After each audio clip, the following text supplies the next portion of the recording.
Hello there, so this is another film, and this film is called Technosphere and Noosphere. So these are rather fancy terms, but they have some interesting impact and insights to share.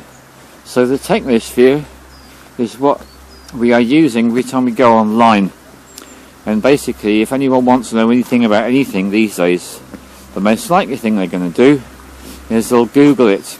They'll go online and find out what somebody else has to say.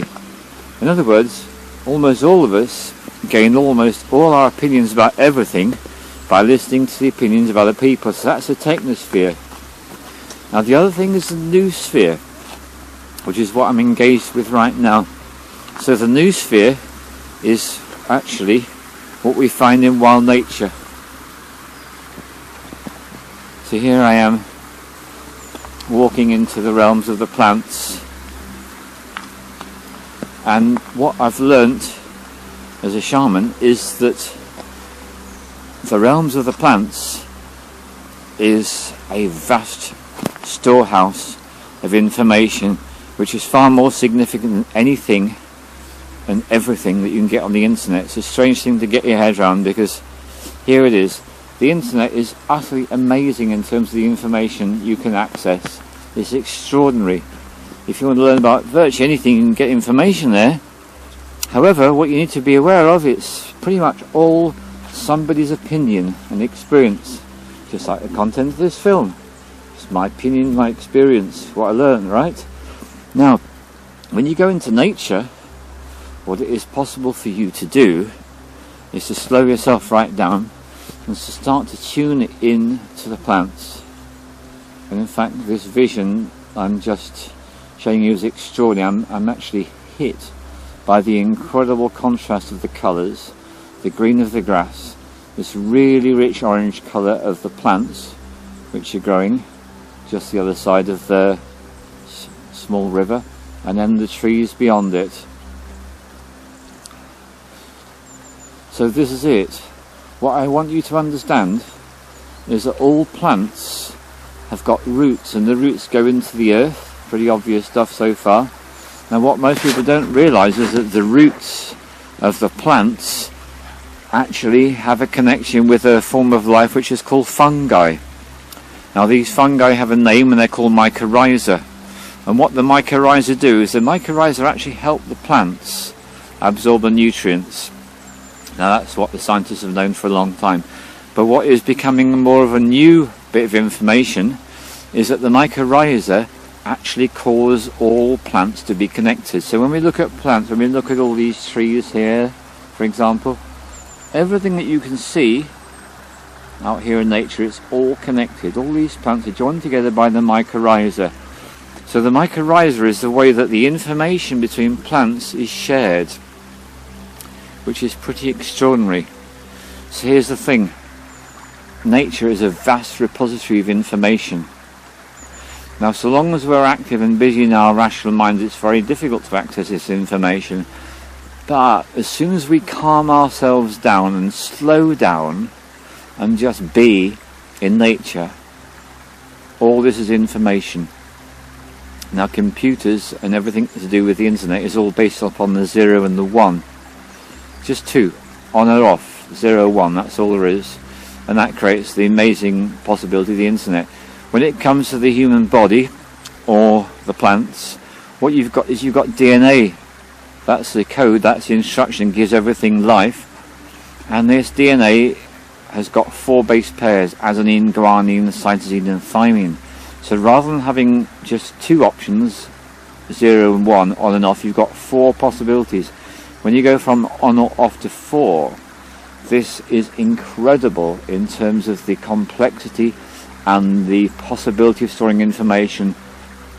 So the entire planet, this planet that we live on, is full of nature, and this nature stores vast amounts of information. So shamans learn to access this information.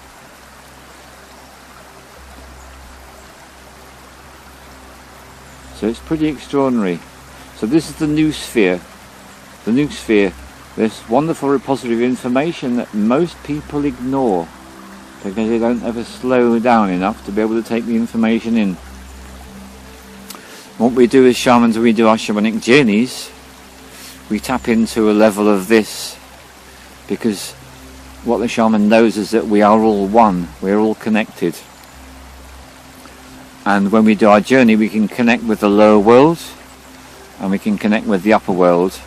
And the lower world particularly relates to the earth, the plants, and the upper world particularly relates to the cosmos. And then when we go out into the cosmos, out beyond the layer of the plants, up beyond the clouds into the sky, beyond the sky into space, and everything out there, that's also a vast repository of information too. So there is so much information out there that's available to us. And the way this can all happen is to go within. When we're sitting in nature, becoming quiet and still and peaceful, when we're doing a shamanic journey, becoming quiet, still and peaceful, we're accessing realms and we have access to so much information. And here's the beauty of it. None of that information is the personal opinion of a human. It is far more mature, intelligent and wise than that. And this brings me to another subject which I will make a film about. I've wanted to make a film about this next subject for quite a number of months, but it hasn't quite been the right time yet. And that's omens. When you tune into nature, you will be much more aware of omens than you are in everyday life. And sometimes the movements of birds can provide omens. Sometimes the movements of water. All sorts of things in nature can provide us useful omens, and so can the actions of other human beings. These can be very powerful omens too. I'll be going into that in another film. But for now, what I want to share with you is, if you're interested in obtaining useful information, apart from going online, which is going into the Technosphere, you can go within the Noosphere, and you can do it by going into nature, and you can do it by doing shamanic journeying, journeying to the lower world, journeying to the upper world. And these are all ways to get information which is beyond the opinion of one or more human beings. So it's so much more reliable, because we know about the internet, we know how it is. With the internet, you've got great useful information, and you've also got misinformation. And this is expressed most aptly by someone who came up with a thing of, well, garbage in, garbage out. So basically, if crap gets put into the internet and that's the information you access, then you're just accessing crap. And we've all come across this, we've all been conned at different times, most particularly by Facebook. Someone puts a post on Facebook and they say, oh shock, horror, this new revelation, this is the case. It's very tempting just to take it all at face value, but what we learn very quickly is not to do that, because if we do, we just often get conned and we get totally false information. In nature there is no false information, it's all real, it's all true, it's all accurate. So if you get fed up with the conventional way of accessing information, then tune in to what is within. So for example, you might want to learn about a plant. One way you could learn about a plant, say the oak tree, Google it. Sure, you could find out about the oak tree that way, or you could actually go and walk up to an oak tree, touch it, stroke it, spark, put your cheek against it, slow right down, calm right down, and open up. And you've got my film about the beech tree and other plants, the pomegranate, the rosehip. All that came from tuning into the plants and just listening and waiting for them to communicate. So go and have some fun. Go and enjoy the Noosphere. It's great. Thank you very much.